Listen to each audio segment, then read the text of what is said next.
Good day, and thank you for standing by. Welcome to the MongoDB's third quarter fiscal year 2026 earnings conference call. At this time, all participants are in listen-only mode. After the speaker's presentation, there'll be a question-and-answer session.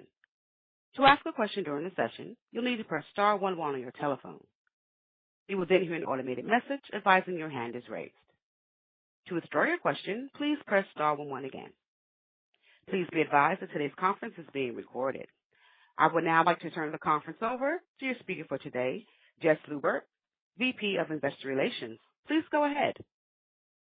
Thank you, Operator. Good afternoon, and thank you for joining us today to review MongoDB's third quarter fiscal 2026 financial results, which we announced in our press release issued after the close of market today. Joining me on the call today are CJ Desai, President and CEO of MongoDB, and Mike Berry, CFO of MongoDB. Following our prepared remarks, David Acharya, MongoDB's former President and CEO and current member of the board, will join us for Q&A.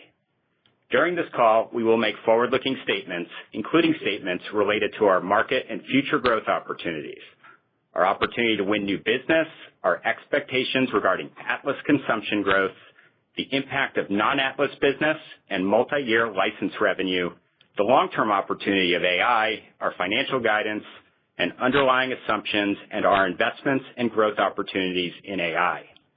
These statements are subject to a variety of risks and uncertainties, including the results of operations and financial conditions that could cause actual results to differ materially from our expectations.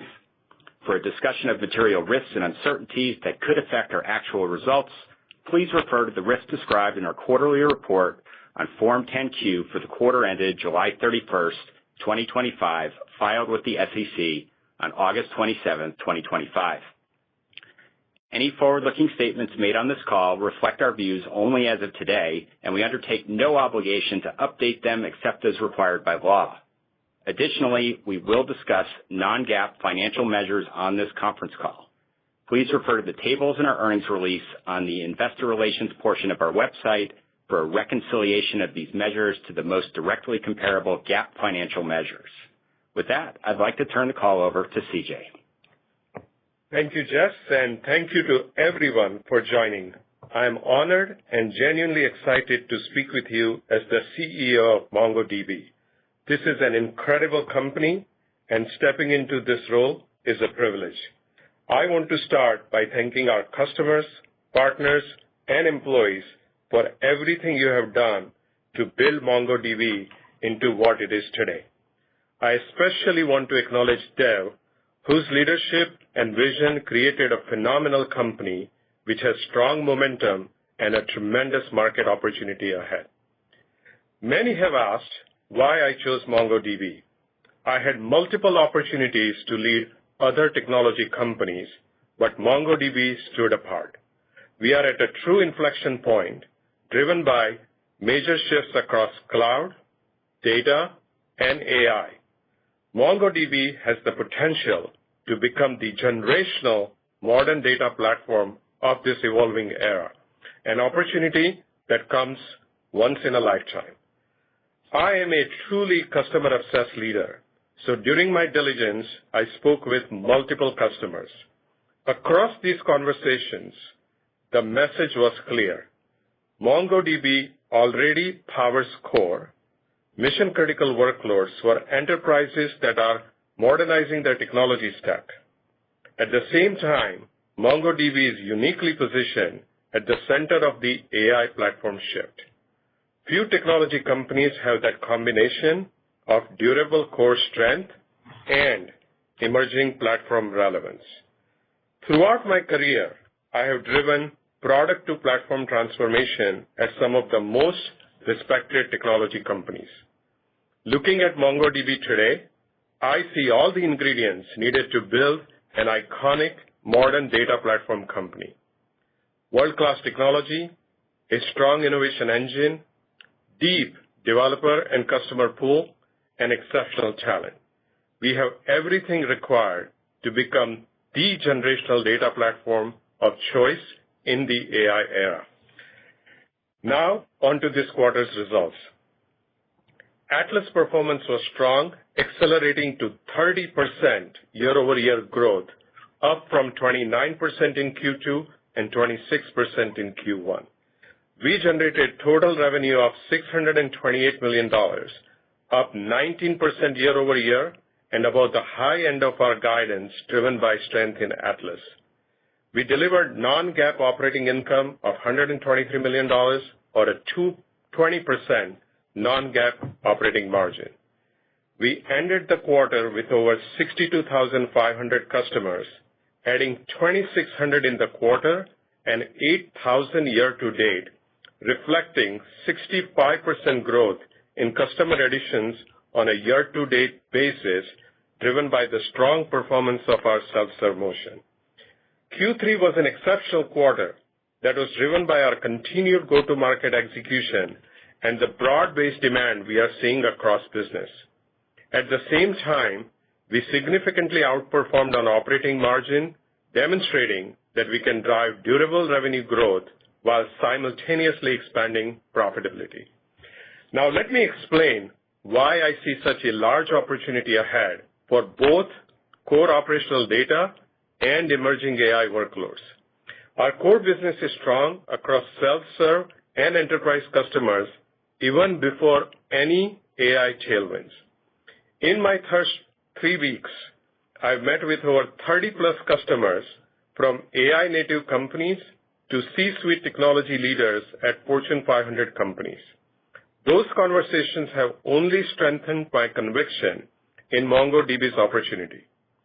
Customers already depend on us for mission-critical workloads today, and they are leaning in even further, betting on MongoDB to power the AI applications that will shape their future. The expansion opportunity in front of us is immense. We already serve more than 70% of the Fortune 100, and many of the world's largest banks, healthcare organizations, and manufacturers run their mission-critical workloads on MongoDB.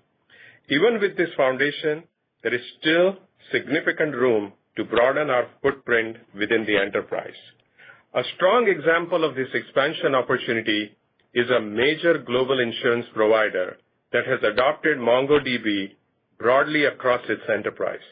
The company selected MongoDB Atlas to modernize several mission-critical systems, including its next-generation policy administration platform, analytics rating engine, unstructured data repositories, and hundreds of supporting services.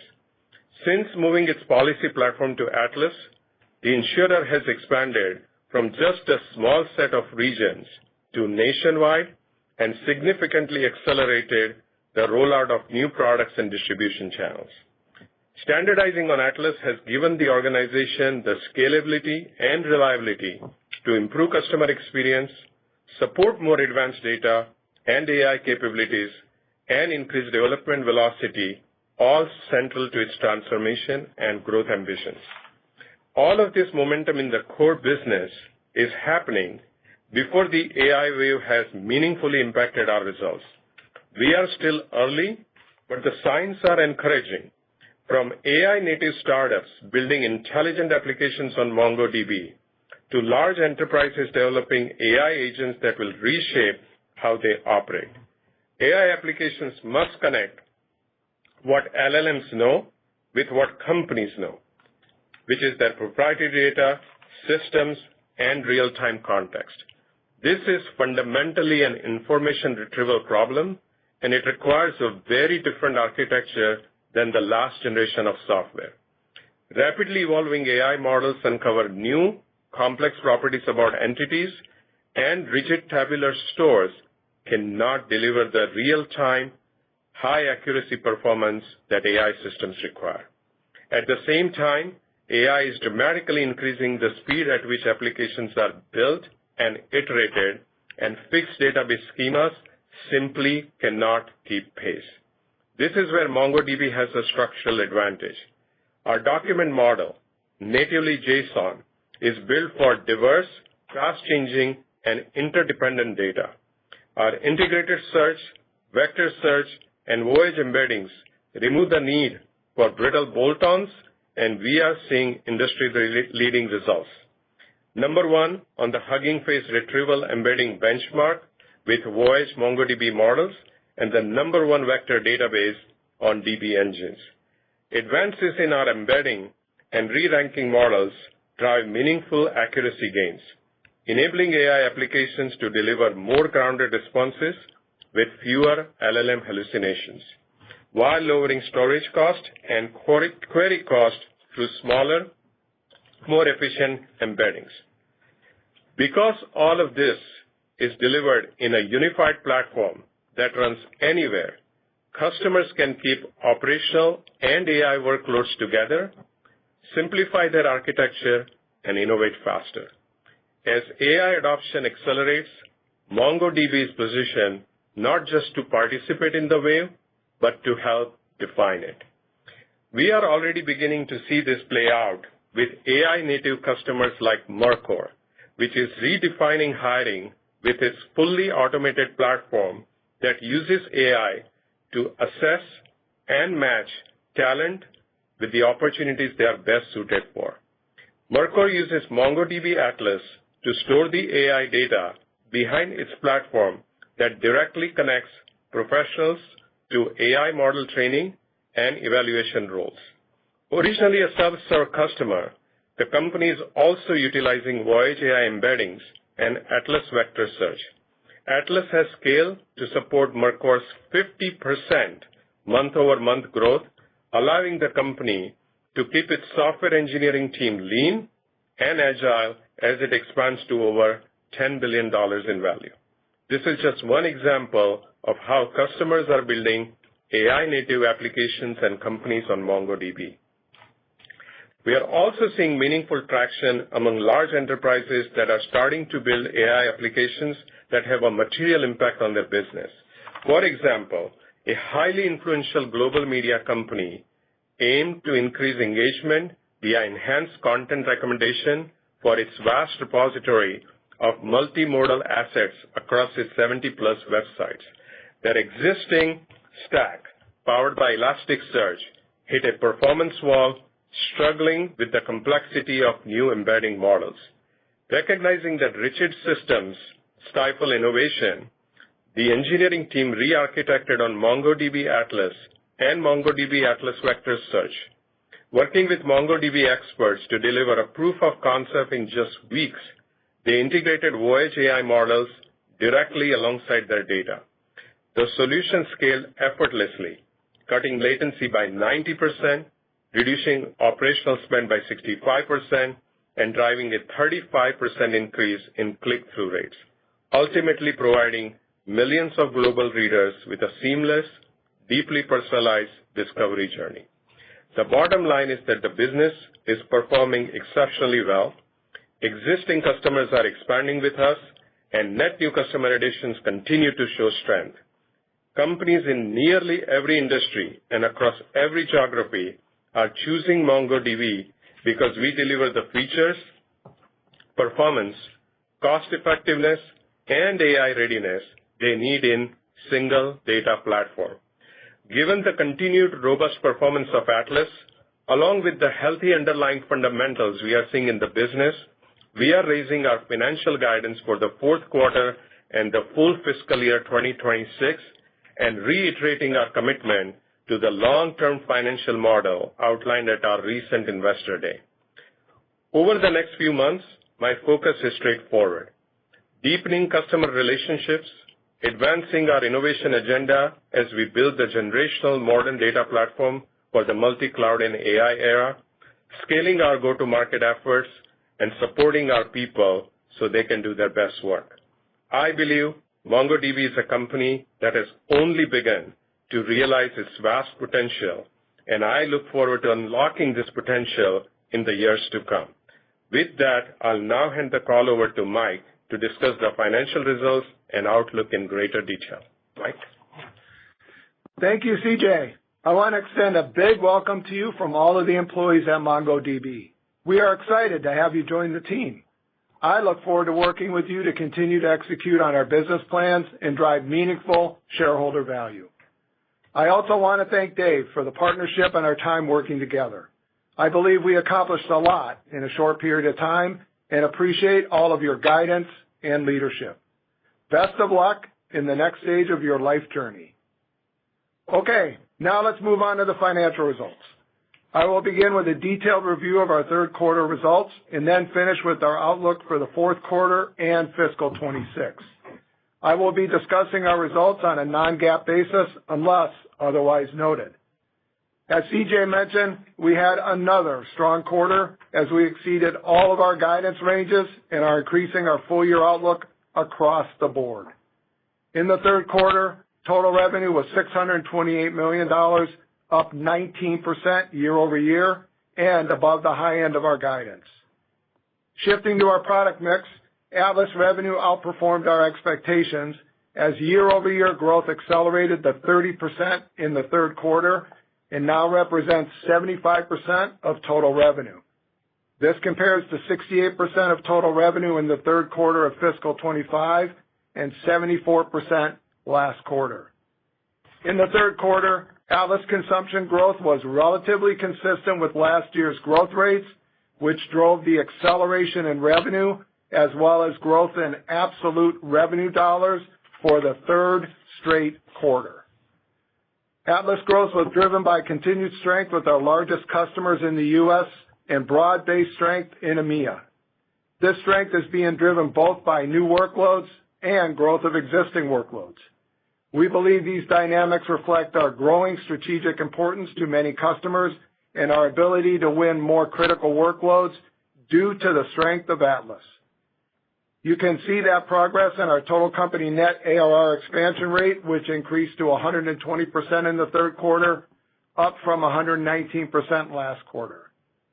Turning to non-Atlas, revenue came in ahead of our expectations in the quarter as we continue to have success expanding within our existing non-Atlas customer base. Non-Atlas ARR, which reflects the underlying revenue growth of this product without the impact of changes in duration, grew 8% year over year. We continue to see consistent trends in non-Atlas in the third quarter, which reflects the desire of some of our largest customers to build with MongoDB long-term for their most mission-critical applications. We also benefited from higher-than-expected multi-year revenue in the third quarter as approximately two-thirds of the non-Atlas revenue outperformance versus the high end of guidance was attributable to multi-year outperformance. We had another strong quarter for customer adds as we grew our customer base by approximately 2,600 sequentially, bringing the total customer count to over 62,500, which is up from over 52,600 in the year-ago period. The growth in our total customer count is being driven primarily by Atlas, which had over 60,800 customers at the end of the third quarter, compared to over 51,100 in the year-ago period. We ended the quarter with 2,694 customers with at least $100,000 in ARR, representing 16% growth versus the year-ago period. Moving down the income statement, gross profit for the third quarter was $466 million, representing a gross margin of 74%, which is down from 77% in the year-ago period. Our year-over-year gross margin decline is primarily driven by Atlas growing as a percent of the overall business. Although Atlas gross margins are slightly below the total company gross margins, they continue to improve year over year. Our income from operations was $123 million for a 20% operating margin compared to 19% in the year-ago period. We are very pleased with our stronger-than-expected operating margin results, which benefited from both our revenue outperformance and lower-than-expected operating expenses. Net income in the third quarter was $115 million, or $1.32 per share, based on 86.9 million diluted shares outstanding.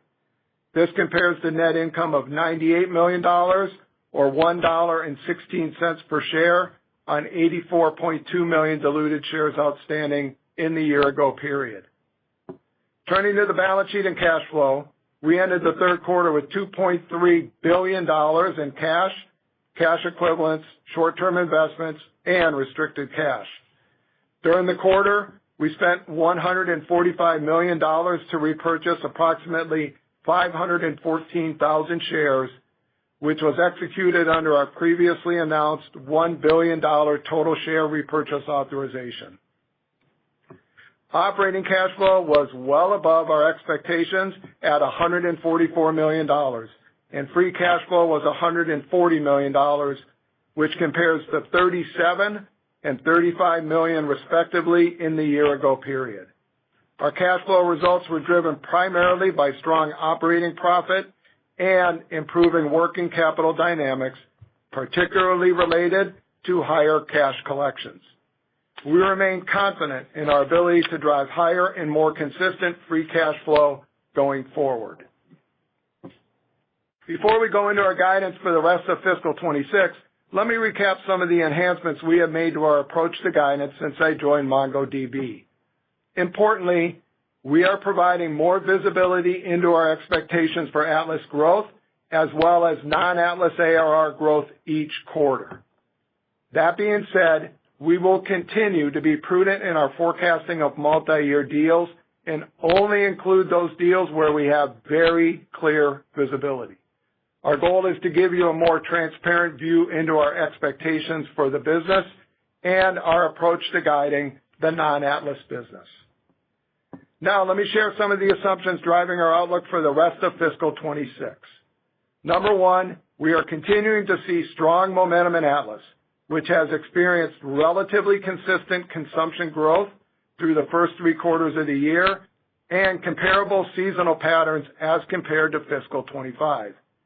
We are seeing strength with existing customers along with momentum in new accounts as customers large and small increasingly recognize the strategic value of Atlas.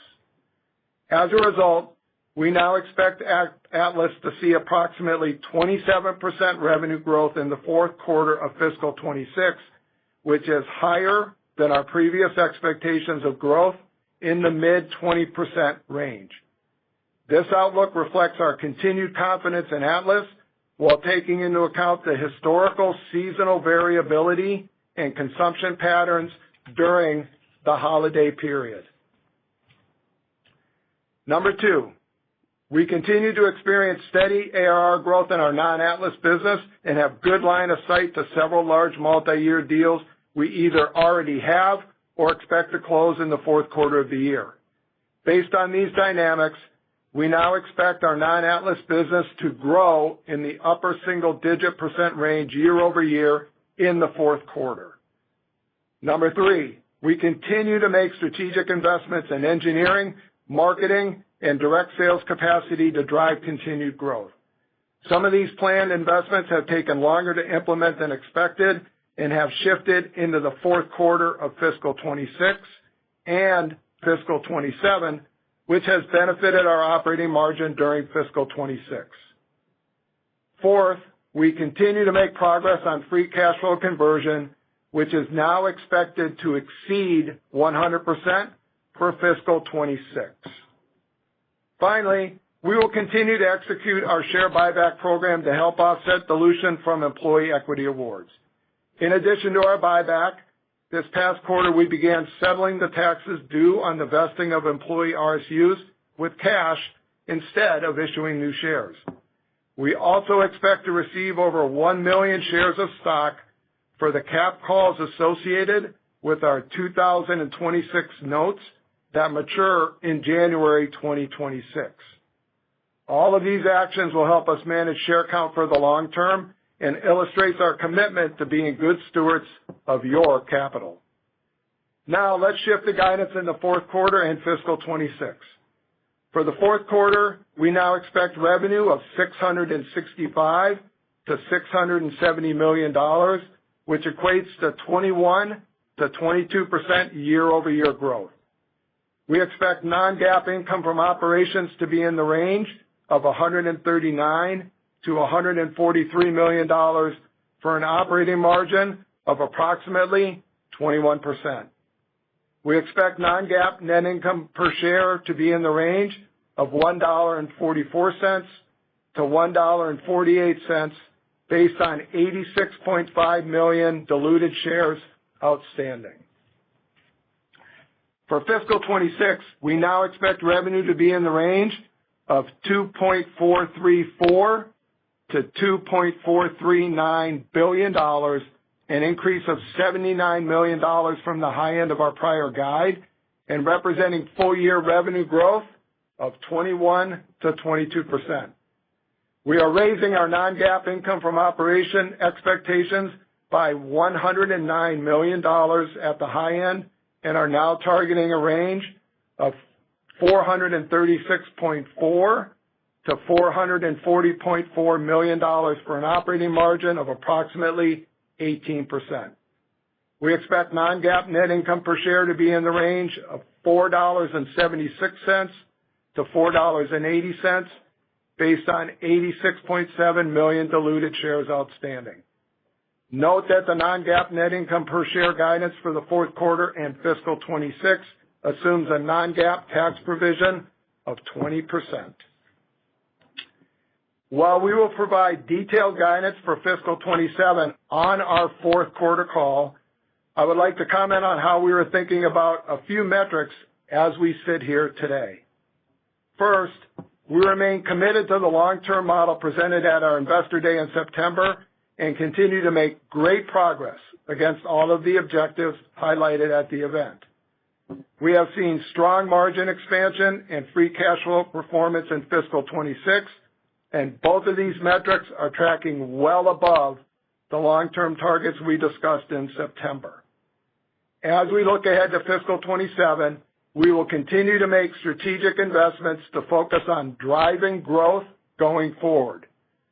With these planned investments and the timing of headcount adds, we continue to target 100 to 200 basis points of margin expansion on average and 80 to 100% for free cash flow conversion outlined in our long-term model. Second, our non-Atlas business is on track to exceed our prior expectations for fiscal 26 due to the stronger performance, including greater than expected large multi-year deals. Given this outperformance and our current bottoms-up forecast for fiscal 27, we currently do not expect non-Atlas multi-year transactions to provide either a meaningful headwind or tailwind to revenue in fiscal 27. To summarize, we had another very strong quarter. We are pleased with our ability to drive both revenue growth across the business while increasing our operating profit expectations and driving meaningful free cash flow. We remain incredibly excited about the opportunity ahead, and we will continue to invest responsibly to drive long-term shareholder value. With that, Lisa, we would now like to open the call up for questions. Thank you. As a reminder, if you would like to ask a question, please press star 11 on your telephone. You'll hear the automated message advising your hand is raised. We also ask that you please wait for your name and company to be announced before you proceed with your question. One moment while we compile the Q&A roster.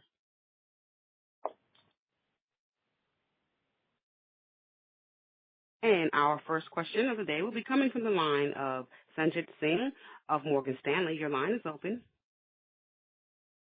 Yeah, thank you for taking the questions. Fiscal year 26 is turning out to be quite the year for MongoDB, so congrats to the team all around. CJ, I wanted to start with you since this is your first earnings call. I heard you loud and clear in terms of what the goal is here to make MongoDB a foundational data platform for the AI era. In terms of making that happen in your, kind of first 45 days on the job, maybe even less than that, are there some initial things that you're looking at, some kind of things that might fit in the sort of quicker win bucket? And then longer term, what are some of the changes you think that the company can make or evolve to get to that, to see your place in that sort of AI era? Thank you, Sanjit. This is my day 28 on the job, and I have been speaking to customers as well as our innovation team, including our Voyage AI team, as well as our core database teams.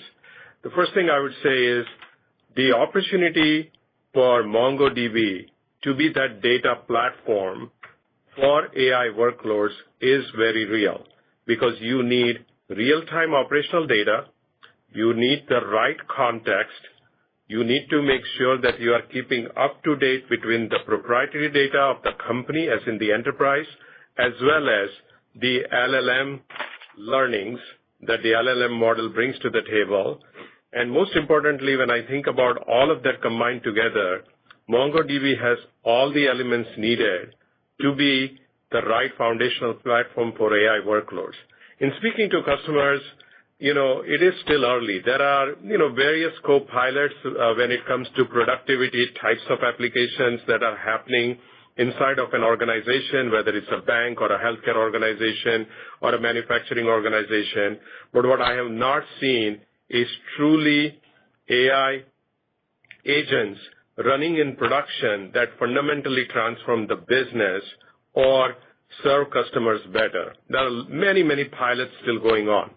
When I contrast that with the AI native companies, and there is a really good, fast growth at scale AI native company that currently switched from Postgres to MongoDB because Postgres could not just scale. There is another AI company that highlighted that is using our embeddings as well as our vector database besides our operational platform. So when I combine all this together, Sanjeev, what I see is as truly scaled agentic platforms where you can have enterprises creating agents that transform their business, MongoDB has a very important role to play. And from a low-hanging fruit standpoint, I would argue that our embedding model and re-ranking model is something that customers can start with today. Then they can move on to our vector database and use us for also real-time operational store. So that's how I'm thinking, and some of my initial customers' conversations have validated that theory. Understood. I know it's early, so great to get that perspective. And then one follow-up for me, it's sort of a mark-to-market question. The calendar year 24, fiscal year 25 workload sort of improved in quality versus the prior year. I just want to get a sense of your sort of view on how the calendar year 25 workloads are shaping up, as they will unlikely be a factor in terms of thinking about growth next year. And just so, in terms of the quality of workloads this year, can you give us a sense of the quality of those workloads? Yeah. Hey, Sanjeev, it's Mike. So what we'll say there is, as we said during the prepared remarks, and we saw this in Q2 as well, what we're really seeing is strength in the larger customers. It's not only from new workloads, but it's from the existing workloads. We don't want to bifurcate between which calendar year those were added. What we'd say is that we continue to see growth in the larger customers. They are growing longer and they're getting bigger and growing for longer, which is great. And we're seeing that across both the United States and then broad-based in EMEA as well. And hey, as Atlas gets bigger and bigger, all of those kind of munch together because they're expanding, they're adding. So what we'll do is we'll focus on the growth in our larger customers, especially in the US and EMEA, without going into each year. Understood. Thanks, Mike. Hope that helps. Thank you. One moment for the next question. And our next question will be coming from the line of Matt Martino of Goldman Sachs. Your line is open. Hey, thanks for taking my questions, and nice to see another quarter of acceleration. CJ, I appreciate you're only a few weeks in, but I'd be curious to hear what customers are telling you is top of mind for MongoDB. What are the repeated themes in customer conversations as you take a fresh lens to the business? Absolutely, Matt. Great to hear from you. First thing I would say is that the modernization effort, whether it's a workload that may be just running on-prem in a large enterprise, or a workload that is moving to cloud, or sometimes to multiple clouds for resiliency, that transformation in speaking to a large telecommunications company, a large healthcare company, a large tech company, and I can cite you many other examples, I was pretty overwhelmed to understand that those transformations are still going on. There is just, a recent conversation I had with CTO of a large telecommunications company who said that they are moving 1,300 plus applications to another hyperscaler and trying to determine which workloads are best suited for MongoDB. So the whole multi-cloud or a public cloud transformation is still going on, and just my intuitive sense in speaking to these customers will be going on for at least next 5 to 7 years. So that specific TAM still very much exists for MongoDB. Now, these are the same set of customers. While they are trying to modernize their application stack, they are also experimenting, I would say, because I have not seen agents at scale that are customer-facing or sometimes even employee-facing. They may have 10, 15, 20, but not that many compared to thousands of applications they run. In those AI applications area, they are experimenting sometimes with our embedding models or with our vector database or using MongoDB for real-time operational database. So that second aspect, which is still fairly early, but we are very well positioned as you think about AI workloads in enterprises and large enterprises. And last but not the least, spending time, as you know, or you may know, that I spend half of my time in New York City and half of my time in Silicon Valley, and speaking to my network in Silicon Valley with AI native companies or digital native companies, what I hear from them is that certain alternatives on relational database just do not scale because AI workloads are fundamentally around unstructured and semi-structured data. And then they decide, sometimes explicitly, to use MongoDB. So I put this in 3 buckets. One bucket is our core, and still the cloud transformation, digital transformation, modernization, whichever term you want to use, our core will still continue to grow.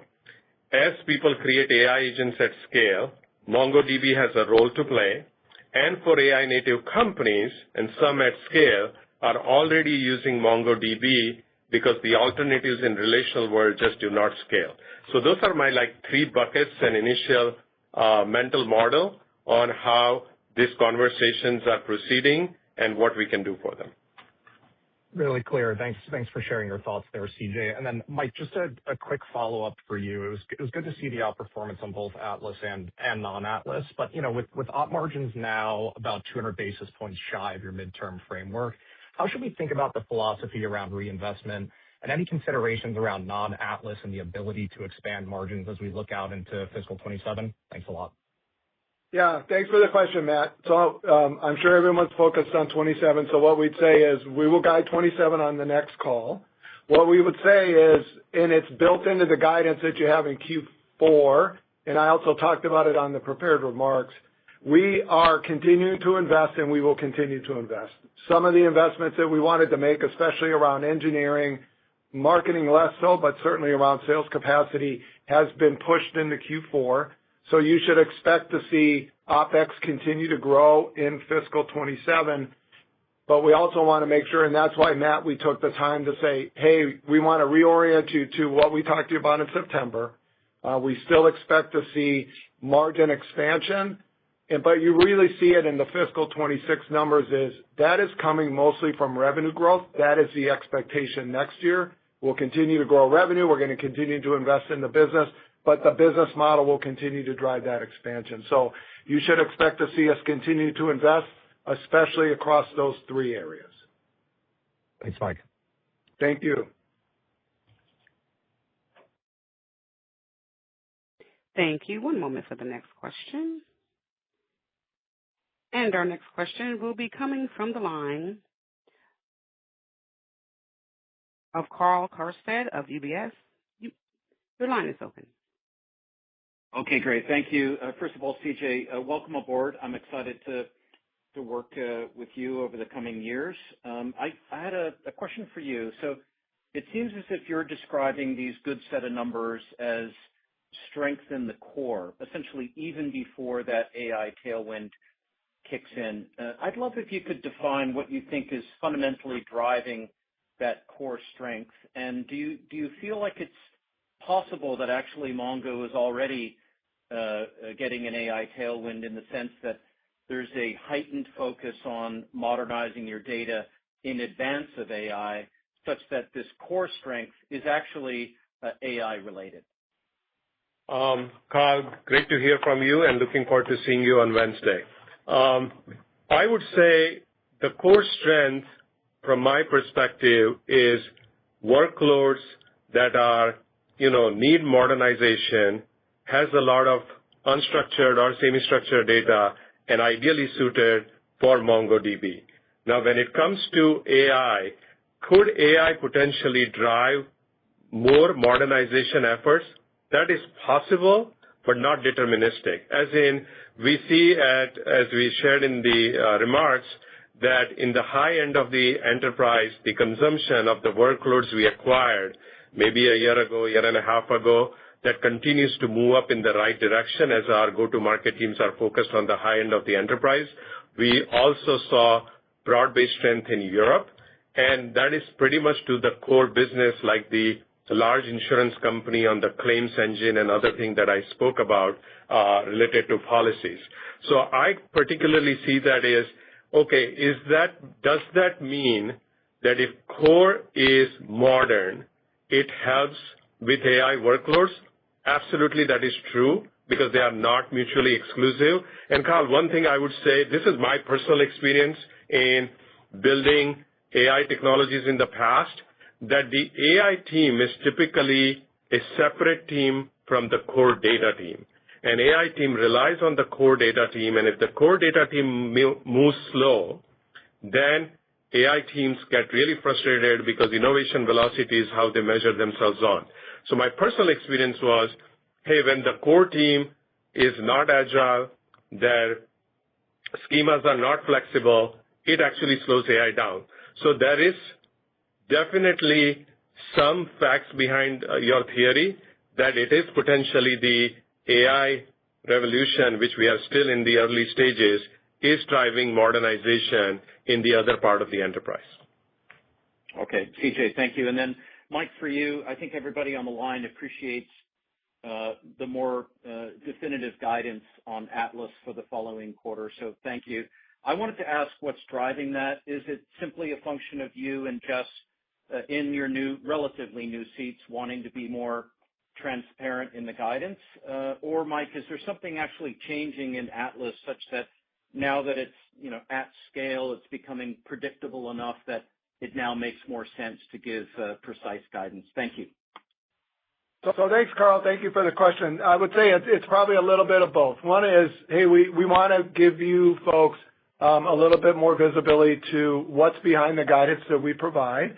That was number one. Also, as Atlas gets to be, now almost a $2 billion business, we feel better about the forecasting. The team has done a wonderful job forecasting that part as well.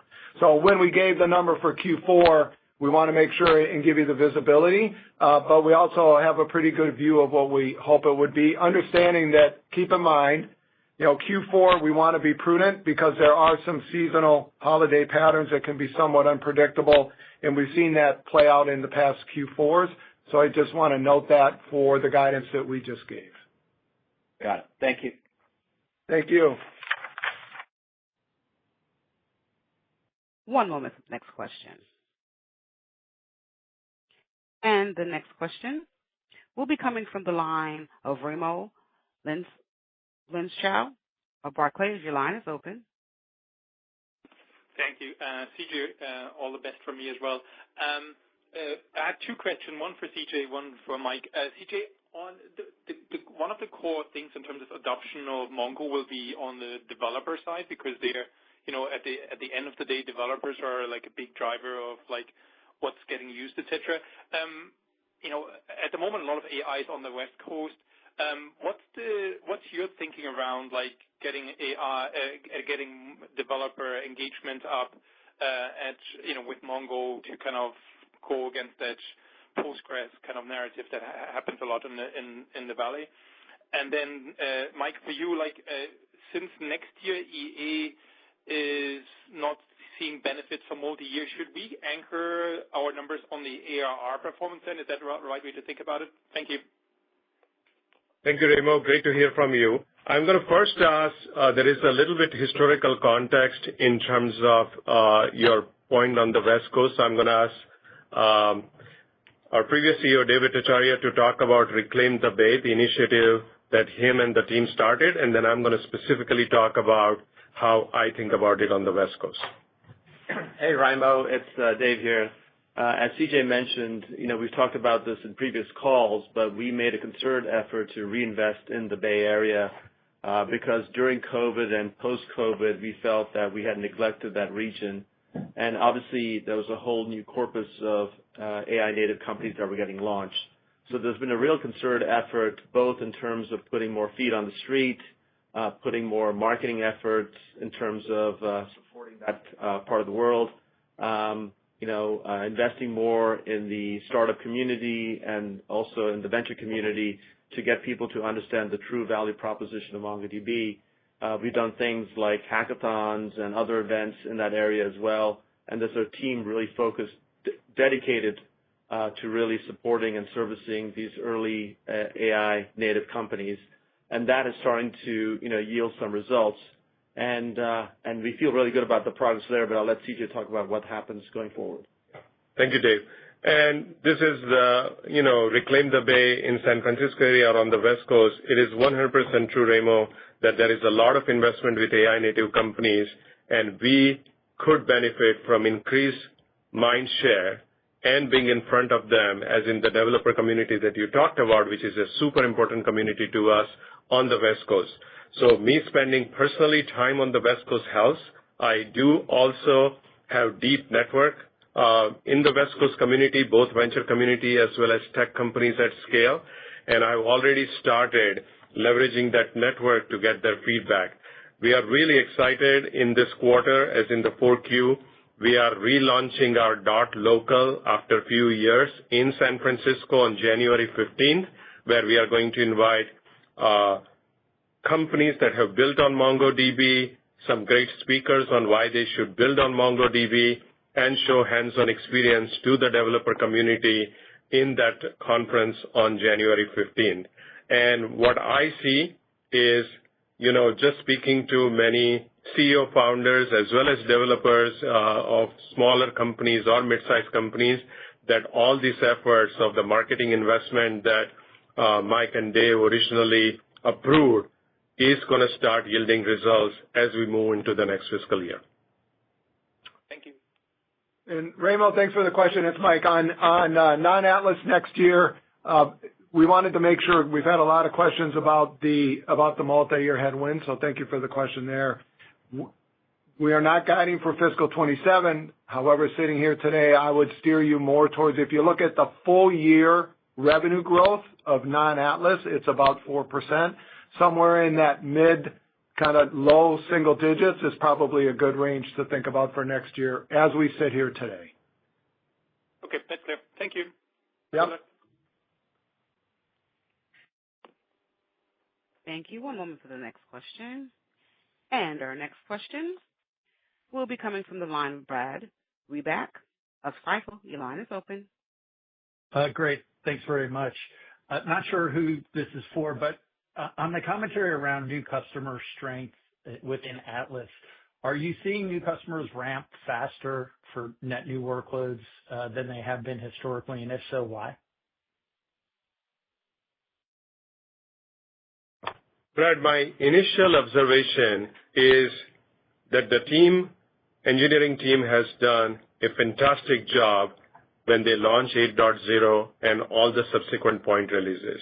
That allows Atlas to be adopted faster and remove the friction, whether you are coming via our self-serve channel or whether you are a large enterprise moving on to Atlas.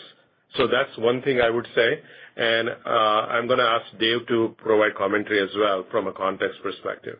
Yeah, I think what I would also say is that, Brad, is that I think the self-serve team has really removed the friction to enable customers to onboard more quickly and more easily.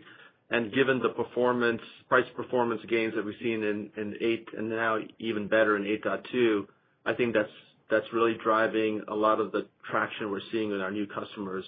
They quickly see the performance benefits and they're scaling nicely and so that's allowing us to continue to acquire customers efficiently. And one last thing on that, Brad. If you look at the revenue from that, it hasn't changed materially. It's still, keep in mind, a pretty small number when they first onboard, so it's not going to move the needle much. We haven't seen much change in that cohort over the last couple of years. Great. And then, CJ, a quick follow-up for you.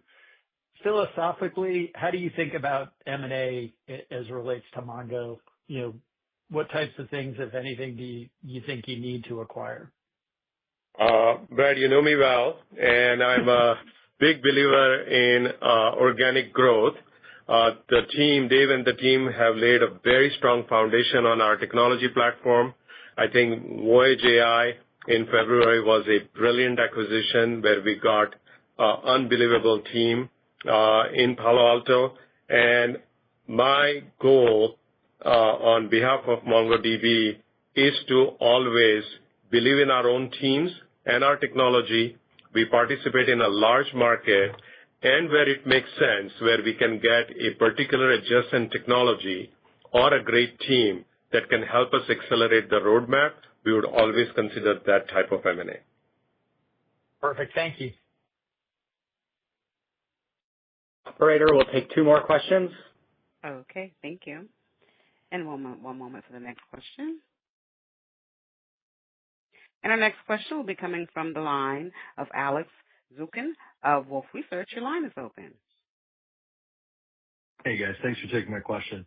CJ, maybe for you, you shared, I think, a lot of thoughts about your initial vision. You shared the 3 pillars of the core, the enterprise AI opportunity, and the AI natives. I just want to maybe lean in. Where do you see your particular skill set and network offering kind of not the lowest hanging fruit, but your ability to make kind of the biggest impact in, call it, the next 12 to 24 months? Like, where do you really see that incremental opportunity for growth inflection? I would say, Alex,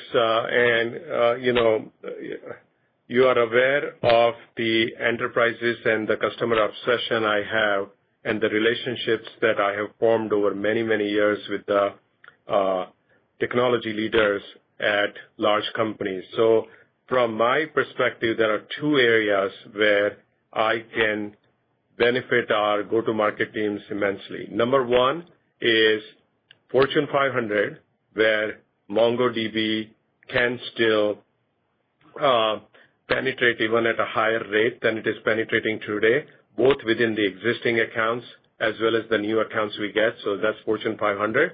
And then, I was with our sales teams in Europe, and there are many customers that they are targeting, including existing customers, large banks, manufacturing companies, and so on, where they're trying to expand, where my personal relationships with those technology buyers can help. So that's bucket number 1 is, make no mistake, high end of the enterprise, as in Fortune 500 and Global 2000. Number 2, on the other extreme, would be AI native companies, lived in Silicon Valley for a very long time. I understand where venture community is investing, folks who are creating, whether it's, domain-specific AI companies or foundational companies, have relationships there as well, across 101, 280, and 237.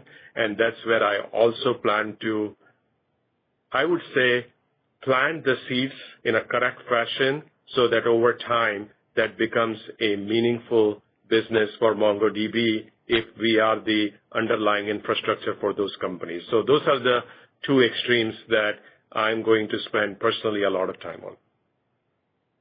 Excellent. And you mentioned Voyage AI, the acquisition this year being kind of a crown jewel in the portfolio.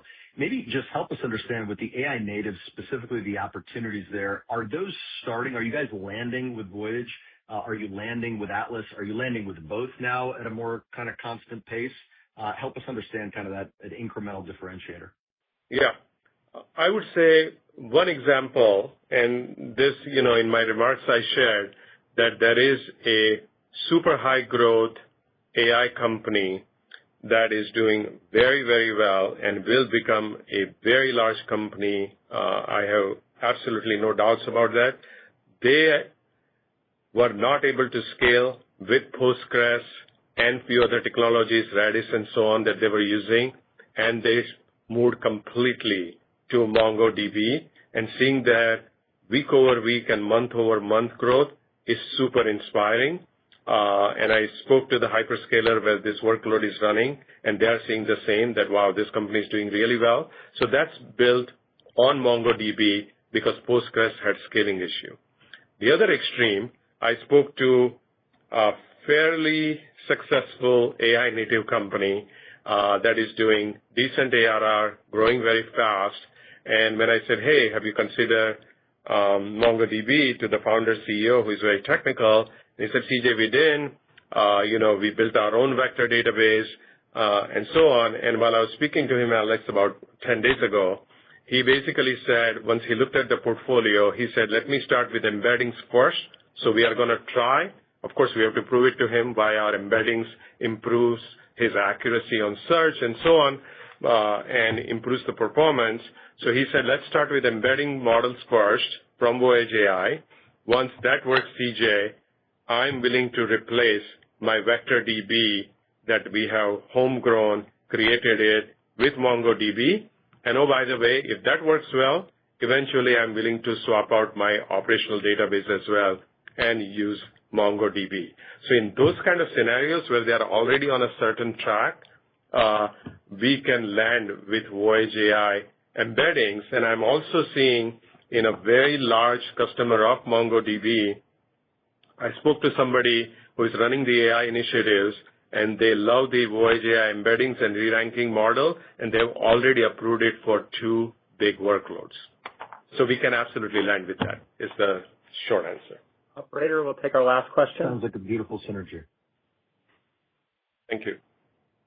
Thank you. And the last question for the day will be coming from the line of Ryan McWilliams of Wells Fargo. Your line is open. Hey, guys. Thanks for taking the question. The consumer app development environment seems to be getting stronger as new iOS app development has surged to multi-year highs. We think it's due to agentic coding, and I know it's early, but on the enterprise side, are you seeing stronger product velocity from your customers in building their enterprise applications? I'm going to ask Dave to provide his opinion, and then I'll provide mine. Yeah, I think what we're seeing is we're clearly seeing a lot of, I would say, prototyping and iteration. I would say the enterprise requirements still have pretty strong and stringent requirements around security and durability and performance. So while it's, there's a big difference between coming out with a prototype and having a production-grade system that an enterprise can truly rely and trust. And so there is still a lot of work required to make those applications enterprise class. Clearly, with the advent of code gen tools, the rate and pace of software development is only going to increase. And as I think we said in the past, that's one of the big reasons why we think AI is a tailwind, is just that, the ability to produce more software and more strategies is then encapsulated in software. So from that point of view, we think that's all good news for us.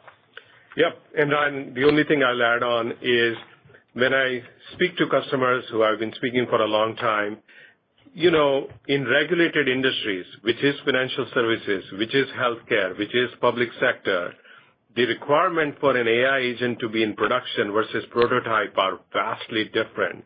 And they are looking for governance, auditability, this and that, while the innovation and the need for the speed is very high.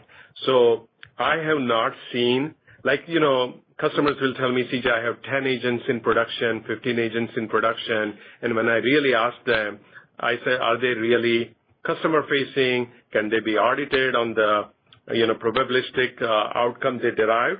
The answer is, we are still working through that. That doesn't mean that it will not happen soon or it will never happen, but I still feel we are fairly early. And even the environment on which they are building agents, they are telling me they try one, it doesn't work, they move on to the next one. So the churn for some of these AI companies that deliver these tools is also very real. And that's why I'm very encouraged by the MongoDB opportunity. We have the platform for operational data, we have the best vector database, and we have the embedding models where they can comfortably at enterprise scale build a real AI agent using MongoDB platform. Excellent. Really appreciate that detail. And then for Mike, on the Atlas 4Q growth guidance, appreciate the color there. Just a quick clarification. On this 4Q Atlas guidance, should we expect results closer to the pin or a guidance philosophy consistent with your historical precedent? Thanks. Yeah, so thanks. So I don't want to go into the golf analogy, and besides, Ryan, you know I like hockey analogies better. What I would say is that, hey, we feel really good about Atlas. It's had a great year so far. We feel good about it going into Q4. We remain excited about the growth. That being said, we are being prudent for Q4 as the seasonal holiday patterns, hey, they can be somewhat unpredictable, and we've seen that play out in the past Q4s. So what I would say is, hey, we just need to be prudent as we enter the holiday season. Sounds like you're getting pucks on the net. Thanks, guys. Nice. Very nice. Thank you. That does conclude today's Q&A session. I would like to go ahead and turn the call back over to MongoDB's President and CEO, CJ Desai. Please go ahead. Thank you, Lisa. In summary, we delivered an exceptional third quarter, highlighted by accelerating Atlas growth, robust customer additions, and significant operating margin outperformance. We are raising our revenue and operating income guidance for the fourth quarter and full fiscal year 2026, and reiterating our commitment to the long-term financial model we outlined at Investor Day. Our results underscore that MongoDB's core business is firing on all cylinders even before any meaningful AI tailwinds. At the same time, we are uniquely positioned to become the generational modern data platform for the AI era, all while driving durable, efficient growth. Thank you, everyone, for joining, and thank you for listening. This does conclude today's conference call. You may all disconnect.